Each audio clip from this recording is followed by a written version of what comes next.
Presenting the acceptable worship. Main scripture. Exodus chapter 20 verses 23 to 24. Do not make any gods to be alongside me. Do not make for yourselves gods of silver or gods of gold. Make an altar of earth for me, and sacrifice on it your burnt offerings, and fellowship offerings, your sheep and goats, and your cattle. Wherever I cause my name to be honored, I will come to you and bless you. God establishes a covenant with His chosen one. Obedience to His covenant leads to blessing, while disobedience to it results in curses. The Bible advises that children should learn about this covenant from a young age, ensuring that they adhere to it even in their later years.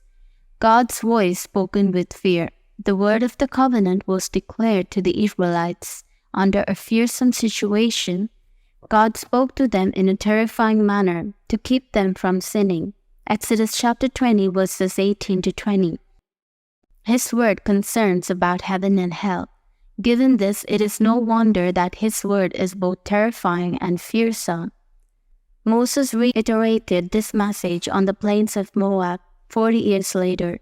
The selection of the Israelites as God's people was for keeping the Sabbath. Deuteronomy chapter 5 verse 15. A purpose for which we have been chosen as well. Turning back 40 years in Exodus chapter 20, God bestowed upon them the 10 Commandments. As previously stated, His voice was conveyed amid a fearsome situation to instill fear of God in them and to keep them from sinning. Moses recounted this event in Deuteronomy chapter 5 verse 25. But now, why should we die? This great fire will consume us, and we will die if we hear the voice of the Lord, our God, any longer. Deuteronomy chapter 5 verse 29. Oh, that their hearts would be inclined to fear me and keep all my commands always, so that it might go well with them and their children forever. The acceptability of our worship. Following His proclamation, God instructed the Israelites to construct an altar and offer their burnt and fellowship offerings upon it. He promised them His blessings in the place where His name is honored. Exodus chapter 20 verse 24. Yet the acceptability of our worship must also be considered.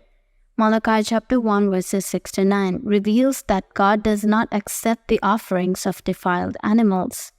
The regulations for the burnt offering are thoroughly outlined in Leviticus chapter 1. God specified that each person should make offerings to God based on their financial ability. However, as noted in Leviticus, the offerings must be without any defects. Leviticus chapter 22 verses 18 to 20.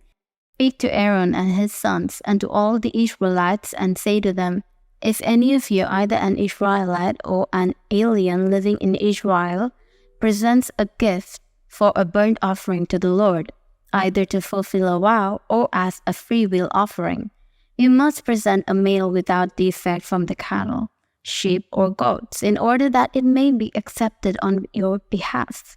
Do not bring anything with a defect, because it will not be accepted on your behalf.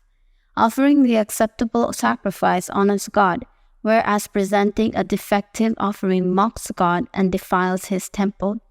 The priests during the time of Malachi serve as an example. Conclusion. Presenting acceptable sacrifices is the way to receive God's blessings.